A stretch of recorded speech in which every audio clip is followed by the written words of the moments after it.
We're rolling. Hey, I want to introduce to you a couple of good friends of mine.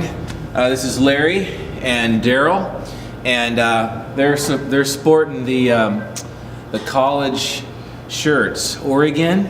So Daryl, you an Oregon fan? No. No? Why do you have the Oregon shirt on, man? This was a present that was given to me. Oh, okay.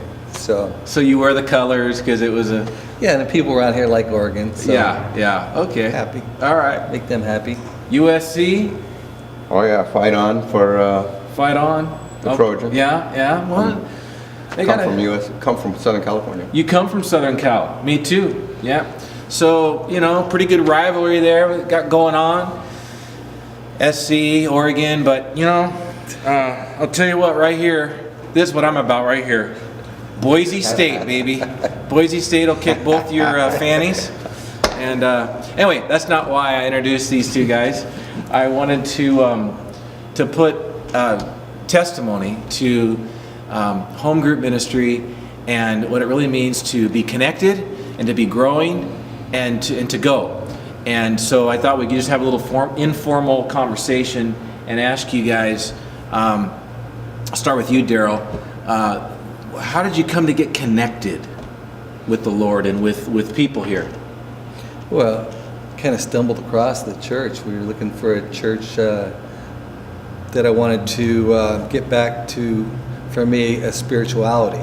I had a God in my life through my recovery, and I kind of lost that connection and was looking to restore that connection. I came across River Valley.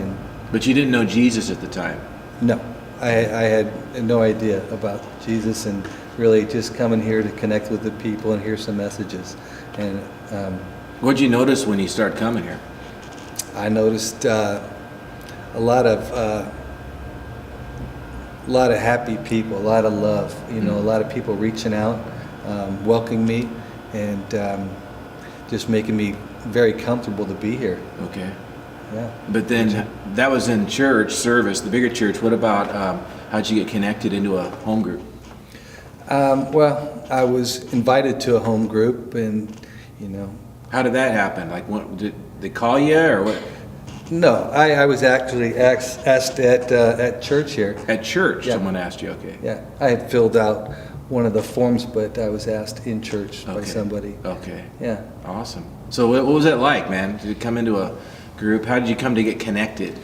Well, at first I wasn't sure I wanted to go to the home group, and then I figured, that might be a good thing. We'll meet some people, and so tried that, and just kind of went from there. I had some wonderful people in my home group, and saw how Jesus was working in their lives, and it was like something that I wanted, So I was just kind of learning from them and reaching out, getting some answers, and never felt ashamed about anything that I would ask, because I was never feeling like I was judged by any of them, and they were just still are wonderful people, wonderful families. Huh. So the group was a safe place to ask some tough questions, basically. Right, and I had a lot of questions because Yeah. I had very few answers. Yeah. And those questions were welcomed. Yeah. Open armed.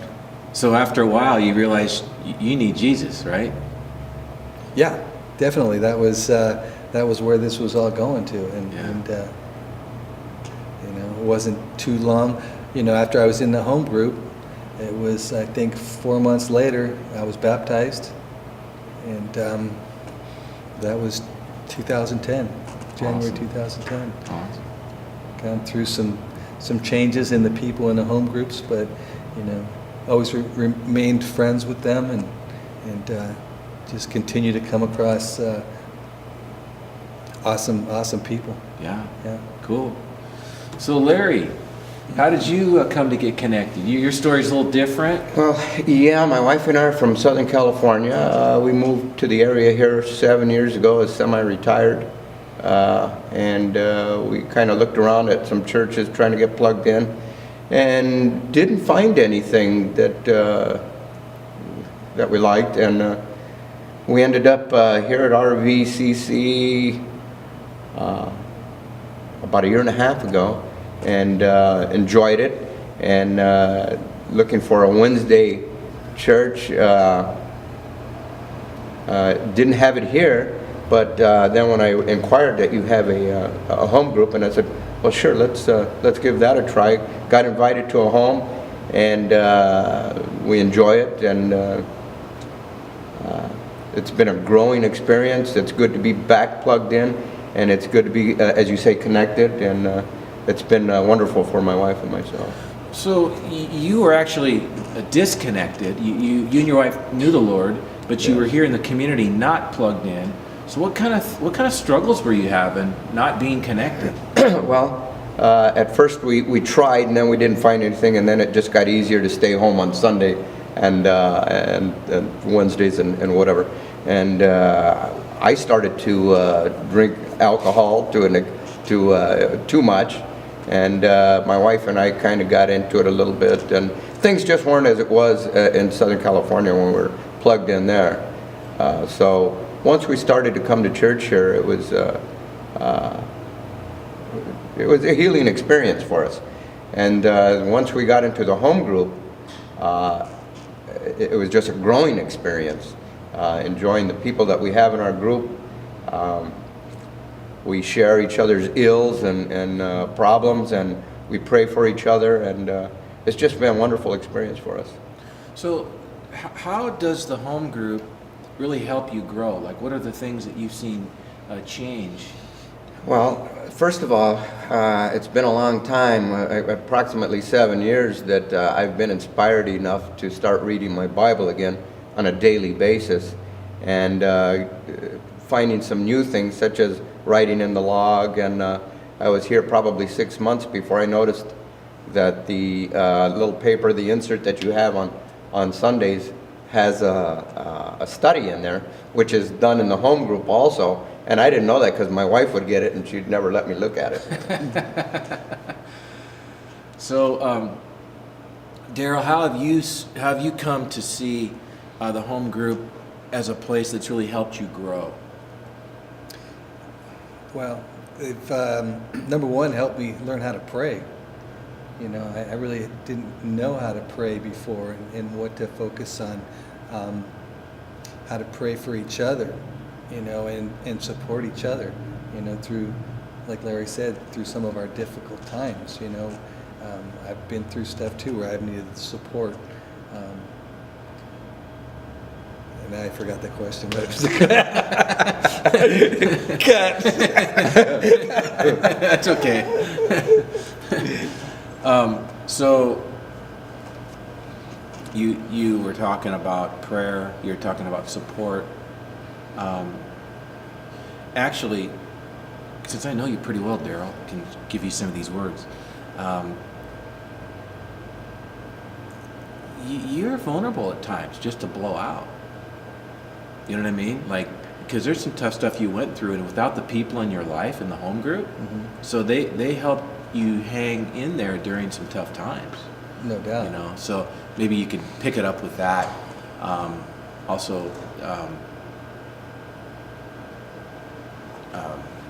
helping you read the Bible, and you know, that kind of thing.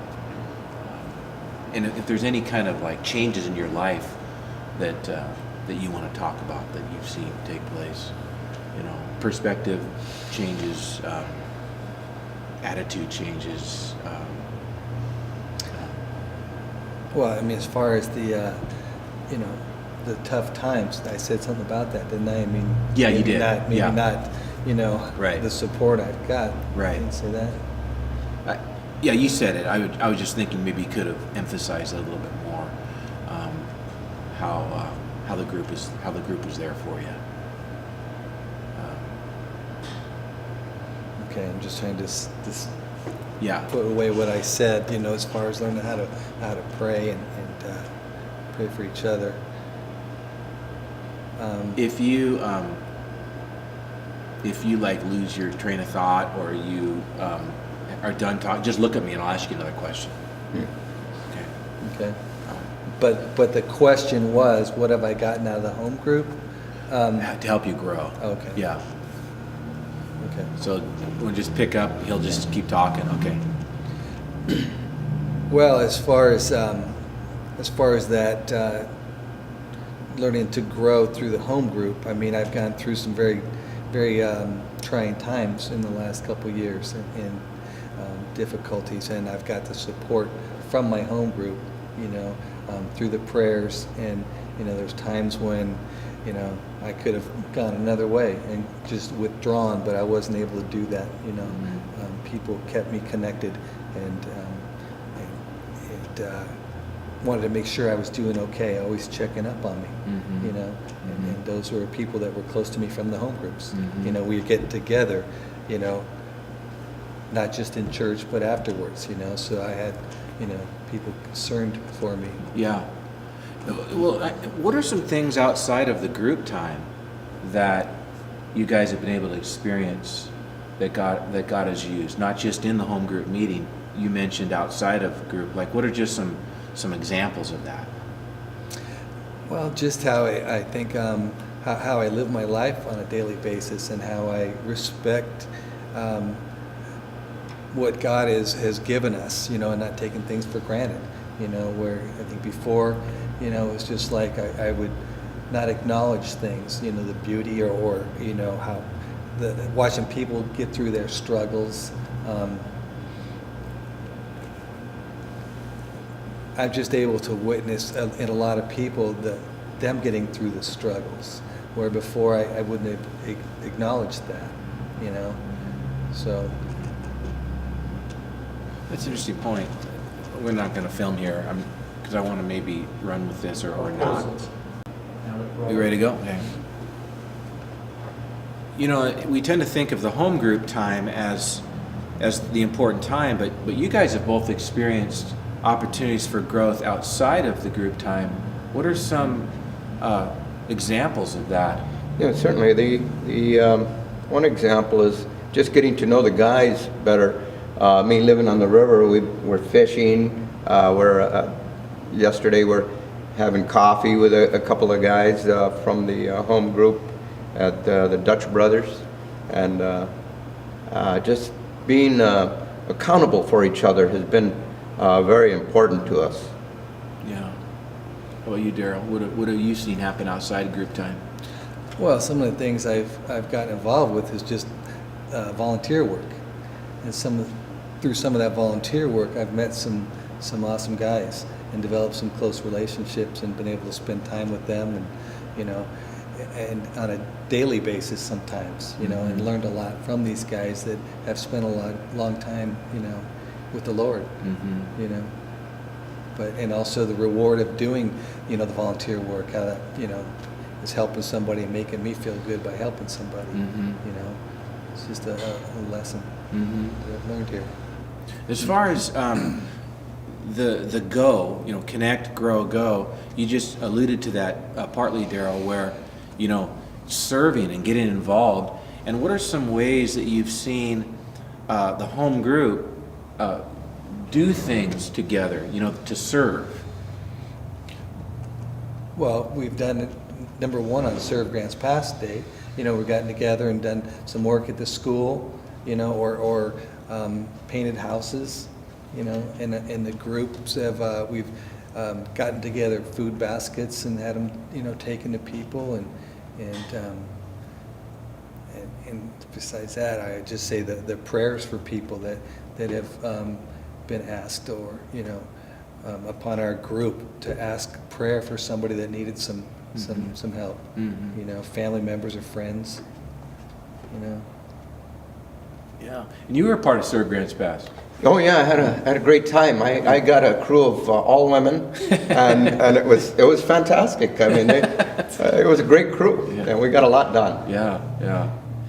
And a lot of pain on us. Have you seen new groups started out of the group that you've been in? Oh yeah, I mean, well, we've grown. Our group has grown and had to split off several times. And How's that been? Has that been hard, or how's that gone? Or? it's always hard at first, losing that weekly connection with some people that you've grown close to, you know, and then having to get used to some new people and opening up to them, you know, but it always seems to work itself out. And, Yeah. you know, just get. You know, it's understandable that inviting new folks can be overwhelming, you know, sometimes. What have you learned from like new people that you meet in the group? The uniqueness of everyone. Everybody has their own problems, their own ills, and sometimes I start thinking that, like with this malady that I just had that you're aware of for this last month of my thyroid being messed up, some of the problems pale in comparison to some of them that are going on in our group, such as our female friend that her son had a heart attack, and he's only 18 years old. So, you know, another point that we can all get together and pray, but it helps me to understand that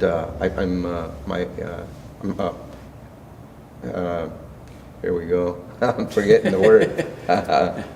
Sorry about that. Hey, well, no, while you're thinking about that, how's the young man doing? And that leads to another question about prayer and how you've seen answered prayer in the groups. Yes.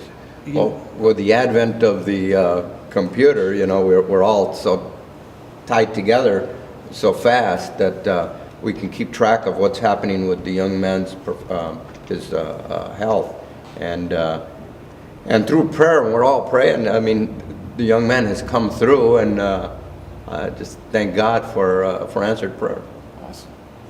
Well, great. You know, one of the things Larry was talking about, and this was as far as new people coming into your home group, and everybody's unique and has their own gifts, you know, whatever. It helps you realize that we're a lot the same too. You know, we all have the same fears and worries, and you know, that's makes you not feel so different, you know, and weak, whatever. We all doing that, you know, we all have those things, and supporting each other through that. Yeah, we feed off each other's strengths, right, and weaknesses. You know, we help each other in our weakness, you know, right, by accountability and stuff. Well, I want to thank you guys. I appreciate your friendship, and it really inspires me He's in my group. To see how you guys are growing. And last thing I want to say, most important thing, Bronco Nation, baby.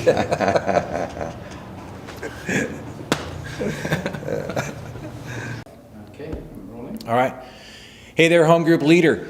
Want to give a shout out for our home group breakfast for leaders coming up this Sunday, 9 o'clock to 10 o'clock, just 1 hour.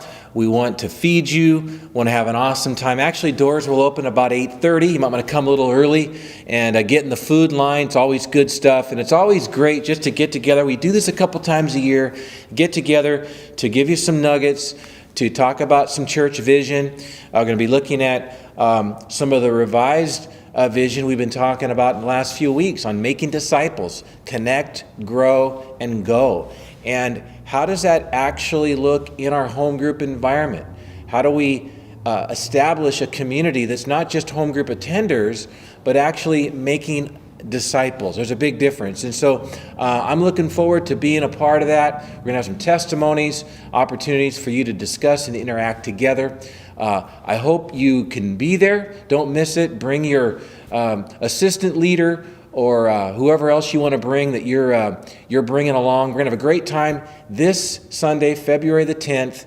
We'll start the meeting at 9, but come early for food. And it's at church in room 107, which is down in the basement. They're off the main lobby. We'll see you there. It's going to be a great time.